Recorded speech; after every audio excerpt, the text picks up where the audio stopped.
Good afternoon, good evening, and good day to you all, Facebook viewers, YouTube channel watchers from Nordic Radio TV. And today we are going to talk about some lies uncovered in this Pohjolan Liikenne cover-up and denigration of character process that their lawyer Olli Rauhamaa has undertaken. And today what we are going to emphasize is a testimony that took place in June 2014, and it was given by Jaakko Hämäläinen Tapio. And in this testimony, he was claiming that the ashtray at the smoking place hit him on the knees. On the knee, he should say. On the right knee. And yet, the other witness appointed by Pohjolan Liikenne in the cover-up process, Sirpa Susanna Järvinen, claims that she didn't see the ashtray hit anyone.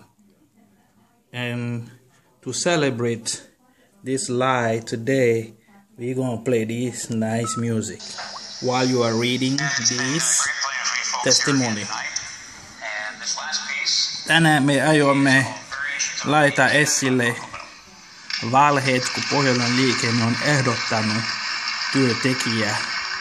työntekijät antama lausunena. Ja tässä on Jaakko Hämäläinen, kun on töissä Pohjolan liikennetoimistossa Espoossa. Täällä hän kertoo, että tuhka-astia osui hänen oikean polvi. Ja tämä on kolmas versio samasta asialle. Hän on antanut 2 eri versio poliisille. Ja myös aluejohtaja Juha Parkosella on oma versio asiasta, mistä kuitenkin tuli varoitus.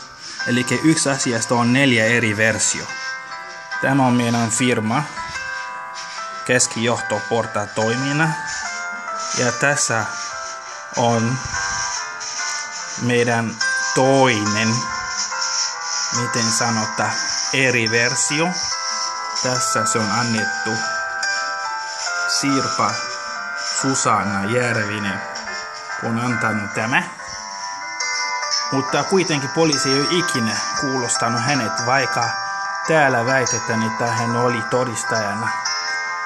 Näinhän se menee. Olkaa hyvä ja lukekaa ja kuunnelkaa hieno musiikki tarkoituksella.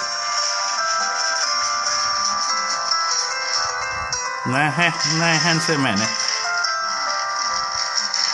Saadaan palkaa kun valitellaan. Juuri näin. Just.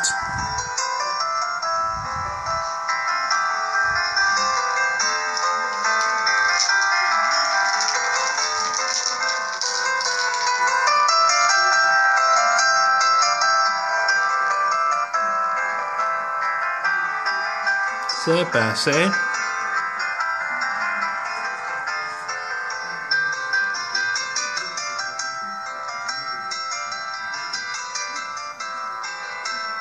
No mä postaan se koko kirje, tai mikä se on, kirjoitus Facebookille ja YouTubelle. Te pystytte ihan rauhasta lukemaan asiaa ja päätän, mikä on totuus, jos yksi asiasta on eri versio, 4 eri versio. No niin. Just. Tämä on hyvä musiikki, mutta mä en kommentoi siitä. Juuri näin. Just. Se pääsee.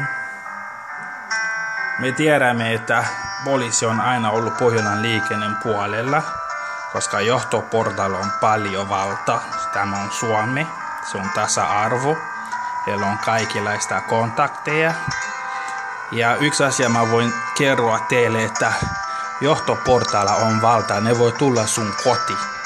Ja te ette tiedätte, mistä he saavat koodit ja paljon kaikki. Näinhän se menee. Mä oon joku pieni, laiha, tummaihoinen, köyhä ihminen. Näinhän se toimii.